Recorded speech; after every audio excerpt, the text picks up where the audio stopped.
When Prince of Persia: The Lost Crown launches on January 18th, players will be able to discover the Metroidvania-inspired Mount Kaf, a place where time has ceased to hold sway and monsters straight out of Persian myth roam the maze-like pathways.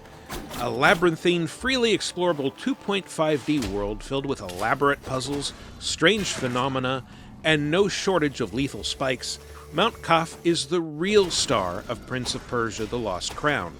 And while Sargon, youngest member of the Elite Immortals, certainly cuts a memorable figure with his paired swords and superhuman combat abilities, the diverse biomes and elaborate traps of the world he explores are what stayed with me after my most comprehensive hands-on with Prince of Persia: The Lost Crown yet. But let's start with Sargon. Our hands-on preview threw Sargon and the Immortals into a prologue battle prior to their arrival at Mount Kaf. The battle's climax set Sargon against Uvishka, a towering general on horseback. Uvishka introduced us to the concept of vengeful counters. That is, if an enemy winds up with a glowing yellow attack, parrying it will let you throw it back in their face with a deadly counter of your own. Just be aware that if the enemy starts glowing red, that's your cue to dodge an imminent, unblockable attack. Following Uvishka's defeat, the titular Prince of Persia, Hassan, is kidnapped during the victory celebration and taken to Mount Kaf. The Immortals arrive to find that a disaster has warped time at the mountain, blending past with future and opening the door to strange new possibilities, leaving Sargon to pick his own way through the undead soldiers, spinning spike traps, and other dangers that lie in wait throughout Mount Kaf. Mount Kaf's lower city is where Prince of Persia: The Lost Crown begins in earnest, and where Sargon's full skill set begins to shine. An impressive leaper, Sargon can jump off just about any wall, provided it's not lined with spikes, and this comes in especially handy when he's near one of Mount Kaf's many horizontal flagpoles, which actually let you pick a direction before somersaulting off them. Sargon will also unlock a suite of powers that make him even more versatile over the course of the game, like the air dash, which he can trigger in mid-air to reach platforms or sail past obstacles that a normal jump just isn't enough to clear. The lower city has features you might expect from a Prince of Persia game: zombie soldiers ravaged by time, swinging spiked rollers, giant water-activated machinery, and lots of opportunities for acrobatic platforming. Once you leave the confines of the city, however, which you can do by fighting the undead prisoner, a massive oaf who swings a stone pillar like a club,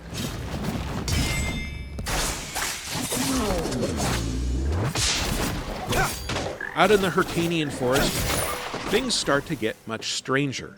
Here, you'll likely stumble into a fight with Erlich, a giant corrupted boar who's easy to slip behind as he charges or vomits corrosive goo, but he's perfectly capable of kicking backward, so watch out.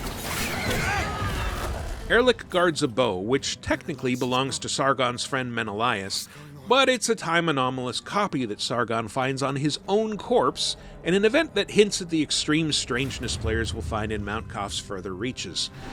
This bow quickly becomes one of the most indispensable tools in Sargon's arsenal. Not only can it fire arrows in any direction, with just a hint of aim assist for hitting those moving targets, but it can target distant objects like the pulsing blooms at the heart of the forest's vine clusters, which can grow platform-like petals for you to jump across once triggered. The bow itself also folds into a boomerang-like chakram, which Sargon can toss at enemies or through barred openings to activate switches or gears, with the latter staying activated until Sargon calls the chakram back.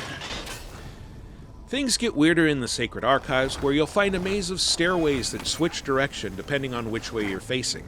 Manipulating them the way you want can be tricky, especially when the resident scholars, driven mad by the time anomaly, are continually hurling firebombs that can rapidly sap your health if you catch fire. Sargon's ability to slide backward comes in handy here, both for climbing stairs in reverse and for dipping away from the bombers. Once past the stairways, you may be faced with ghostly blue platforms that solidify only for as long as a nearby bell is ringing. Or you might meet the jailer, a blind giant with keen ears who will chase you relentlessly if you make a noise within his radius of hearing. And if he catches you, you'll need to find your way out of the hazard-filled prison far below the archives.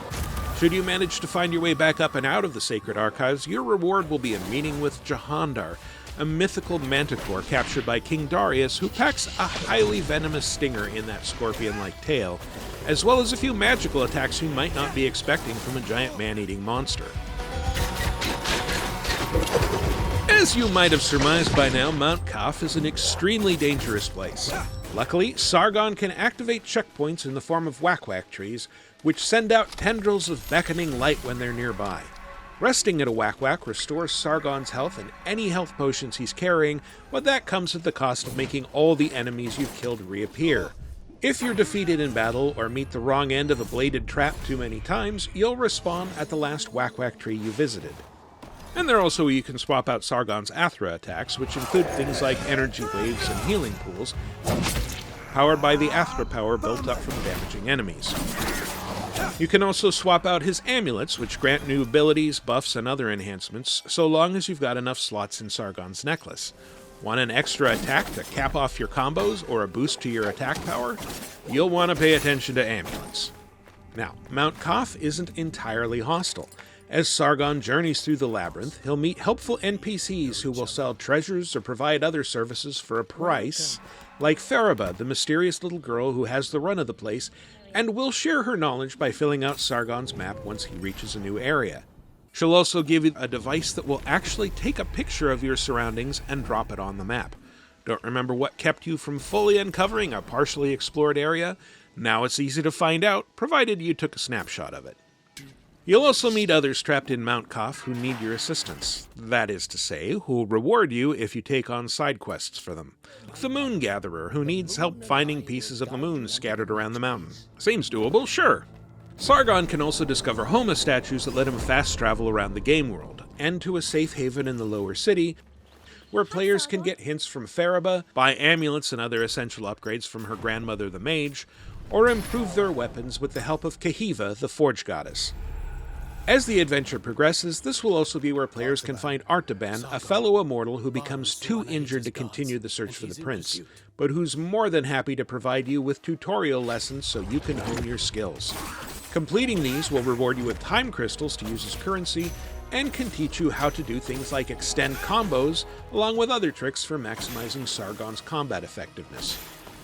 Our journey through Mount Kaf's grandiose architecture and forbidding forests wouldn't have been complete without a visit to its sewers. A revolting maze of tunnels, spinning spike rollers, rat people, giant wasps, and acidic slime, where unexpected treasures lie in wait.